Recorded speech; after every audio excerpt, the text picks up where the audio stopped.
Hey everyone, and welcome to the Dota 2 Builds of the Week, the weekly series where I show you guys top 5 meta builds to help you get started with new heroes in Dota 2.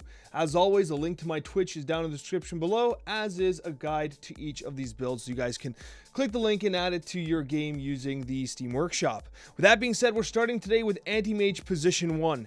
Anti-Mage is seeing a lot more play in the meta than he traditionally has. Now, at some MMORs, he's always been relatively popular, but this is the build that is relatively common on Anti-Mage right now. What you're doing is you are focusing in from a skill perspective on getting Blink as soon as you can, both as an escape during the laning stage and then to be able to farm very rapidly. You're taking the Blink cooldown early on so you can continue to farm, and from there, with regards to starting items, you are taking as much agility as you can up front, being as kind of monetarily as efficient as you can with your gold by taking 2 iron branches and 2 slippers of agility.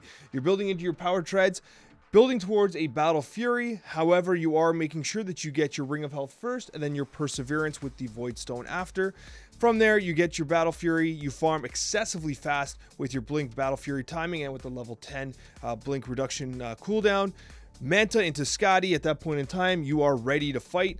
Then from there, you can make a decision. Do you want the additional lockdown of kill potential with a Skull Basher? The reason why Skull Basher is important is because Anti-Mage likes to stick to his target, and the result of that is Skull Basher can be used to kind of hold the target in place, and BKB is always extremely valuable in the event that Anti-Mage is against magical-based lineups. And finally, Abyssal Blade is a great addition to the Basher. From there, your extension items depend on the game situation. Butterfly is great against right-clicking carries. MKB is great against evasion. Lycan Sphere if you're being targeted by Dooms and other single-targeted spells. Sanjin Yash is just great for a stats purpose. Satanic, a great late-game item for sustain. And Divine Rapier, an all-time favorite when you need to just carry a game. Now, I know that a lot of players that watch these guides are relatively new to the game and just looking to get started with new heroes. Puck is one of those heroes that I have kind of neglected adding to this list of guides because Puck is extremely mechanically complex and is a very challenging hero to play at a very proficient level. With that being said, the skill build for him does have a little bit of variance, but is still pretty straightforward from a mid standpoint. You are taking Illusionary Orb with phase shift early in order to dodge auto attacks and spells. You're taking Waning Rift as a value point, but maxing your Illusionary Orb and utilizing your Illusionary Orb and Dream Coil to secure kills after level 6. From there, you're focusing on taking that Waning Rift. It scales wonderfully from a damage perspective, and the silence duration is significant as well. With regards to talents, there's kind of 2 approaches to this. You can take Illusionary Orb talents, which you go from 10 and 20. You take the Illusionary Orb talents, or you can take the Waning Rift talent, where you focus on the Waning Rift at 10 and 20, right? Whatever your playstyle prefers, it's up to you. From a win rate percentage standpoint, the Waning Rift talents tend to have a higher win rate, so that's why I include them here.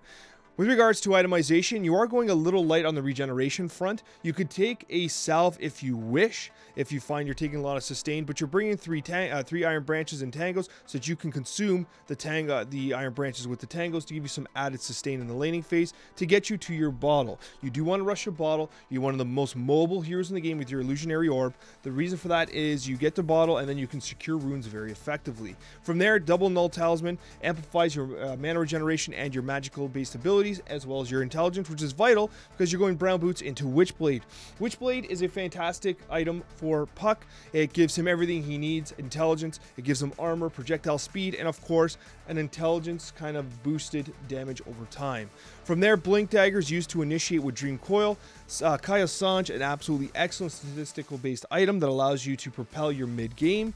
And from there, Ags into Aghanim Shard. The Ags really boosting up the teamfight potential of Dream Coil, and the Shard improving Waning Rift while also providing a knockback to help you break Dream Coil, which is absolutely great. The extension items are numerous depending on the game situation. Most popular is Boots of Travel. If you want to be more of a right clicker with your Witchblade, you can move towards Power Treads.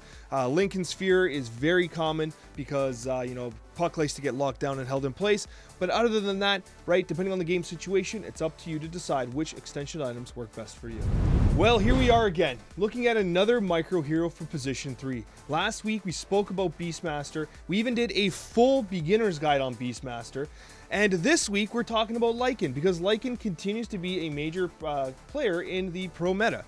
And Lycan's buildup is similar to that of Beastmaster. In fact, they have a very similar kind of gameplay profiles right now with the nerfs that have happened to his Aghanim Scepter. Regardless, you're going a little light on the starting items. You're actually going to be rushing Helm of the Dominator, of course getting your Helm of Iron Will first in order to get the armor and the HP regeneration. For newer players, I did build the build so that from a skill standpoint, you are taking 2 points early of Feral Impulse to give you that added regeneration. If you want to harass more and you're off to a better start, you can take Summon Wolves at level 3 for that added DPS, but that's up to you. Other than that, the build remains pretty consistent. You're finishing your Helm of the Dominator. You're building a Ring of Basilius immediately after to help sustain your mana issues. You're going Brown Boots into Helm of the Overlord, which is a core key item for Lycan. Once you get that, again, very much like Beastmaster, you're going Drums of Endurance into Assault Cuirass, which is going to help you push and do a tremendous amount of damage. Unique, however, is Lycan's Aghanim Shard. It puts a summoned wolf at every single wave, not every wave, sorry, it picks a random one of the 3 waves every 30 seconds to send an extra wolf down. The amazing thing about this is that that wolf will benefit from Howl, Feral Impulse, and every other talent that you take. The resulting is that you're always going to be pushing that lane, and it'll continuously help you apply a lot of lane pressure. It is a truly phenomenal shard that'll passively allow you to create a lot of extra map pressure. Optional items, I do like early Orb of Corrosion on Lycan. It helps you to secure more kills with your Shapeshift, but you know, it's just a good item for him, honestly. But Lycan often is like a hero of 2 choices. Do you build towards amplifying your push in your team, or do you build to be a straight up solo killer at Shapeshift? Realistically, the current build revolves around utilizing your team play. If you want to build more of a solo kill potential hero, you're building Power Treads into Deso, Basher, and you're taking your Shapeshift to cooldown reduction abilities at 25, 20, and 15, and you become a very dominant force in the game. Yes, I'm showing you Dawnbreaker 4. No, it's not a meme. Dawnbreaker 4 is seeing a lot of interesting play at higher levels of MMR, and I wanted to feature it because Dawnbreaker is a hero that has a lot of utility. You're seeing her played in position 1 and 3 very commonly, but now you're seeing this emergence of a build around the position 4 Dawnbreaker that revolves around amplifying her healing potential, utilizing her passive luminosity and her ultimate. What people often don't realize is that her ultimate now provides a lot of healing per pulse. And what you can do is you can actually build around that, and that is what this build does. This build takes Celestial Hammer early as a great source of harass and kind of mobility, and you can even start off with an Orb of Venom if you choose, which will basically allow you to secure kills with Celestial Hammer and Starbreaker. She is a lane dominator as a position 4, the opposite of someone like Nyx. With that being said, as you start to get to level 6 with Solar Guardian, you become this global presence, and what's amazing about that is you are going to be building towards a Holy Locket. Now you are kind of lacking some stat items here. You are going Tangos into Brown Boots, which I know is kind of greedy, but the reason why that works is because you are going Magic Stick into your Holy Locket. You're building a whole lot of regeneration up front, including a headdress, so the result is that you can kind of start a little leaner on healing here. You can bring a salve or ship out a salve or more Tangos early on if you wish to harass, but you're going Arcane Boots into Mechanism. With the Holy Locket, you can heal your team so much. If there's a team fight happening, you're Solar Guardian, you're right clicking for Luminosity heals as well, you're utilizing your Holy Locket, and you have a Mechanism. You are doing a tremendous amount of healing, and your Aghanim Scepter only makes that even better. From there, right, you can go your Aghanim's Shard, which is truly fantastic as well. And finally, Guardian Greaves. Although one of the most expensive, it's just so expensive, $1,500 for a recipe. It's almost painful, but it's still an excellent item on Dawnbreaker if you can get there. It is truly valuable for her, especially as a melee support. And finally, Refresher Orb is the final core item that you're building. It allows you to Solar Guardian more than once, Celestial Hammer more than once. It gives you a lot of regeneration, and most importantly, it provides you with a lot of utility, especially if you've already built Guardian Greaves, because you can proc Guardian Greaves more than once.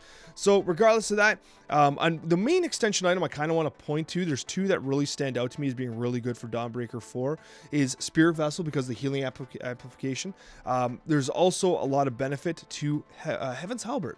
Gives her a lot of added survivability. The disarm active is truly valuable as well, and is an item that is often not used in lower MMR games, especially when carries tend to be these right clickers that could really be, their fights detrimented by someone with a Heaven's Halberd. Alright, so admittedly, I have not always been a Jakiro believer, but it took me to play some Jakiro games to really understand the true value of this amazing position 5. He has so much wave clear potential and so much damage potential. I did this crazy build where I went Arcane Boots and rushed an Aghanim's Scepter. I literally led my team in damages from the position 5. It was insane. Even my team was like, I can't believe how much damage Jakiro did. And it was amazing. And I think that like Jakiro is truly underappreciated as a position 5. The item build is pretty interesting. The skill build's like almost completely stock. You go dual breath into liquid fire. You take the value point of ice path of 4, and then everything else is pretty straightforward. With regards to his talent tree, again, very straightforward. You're taking the spell amp, health, duration. You can also take, if you end up building his Aghanims, you do take the macropire damage here instead of the ice path duration. But outside of that, the standard build you want to go is you're taking as much regen as you can. You want to be able to block their camp or unblock yours. So you're taking an early sentry. You want to get, like, mana is everything to Jakiro. So you're going with a Ring of Basilius into Arcane Boots and to Yule Scepter. Yule Scepter provides him with added movement speed. He's slow as all hell. And it gives you the mana regeneration and the intelligence. But most importantly, Yule Scepter is a setup for Ice Path. You'll Scepter somebody, you cast the Ice Path underneath them, they land, and they're frozen. Perfect, right? Takes a little bit of practice with your timing, but once you do it, you get used to it, right? From there, I really do like going Ghost Scepter against, right-clicking carries. The usual Force Staff's always valuable on him. Of course, Glimmer Cape is a good escape for someone who has no escape as well. His Shard's great for really, like, kind of pushing towers and utilizing Liquid Fire to better effect. Very common is Aether Lens as well. But realistically, Aghanim's Scepter, I know it's so damn greedy, but if you're relatively new to Jakiro and you want to have a lot of fun defending objectives, his Aghanim's Scepter allows you to so effectively team fight and just hold objectives because it basically just cancels entire areas of the map. So he is a very fun hero to play, especially if you're just learning the ropes in Dota 2. Thank you so much for watching, and a very special thank you to all of our wonderful subscribers. Take care, everyone, and we'll see you in the next Dota 2 video.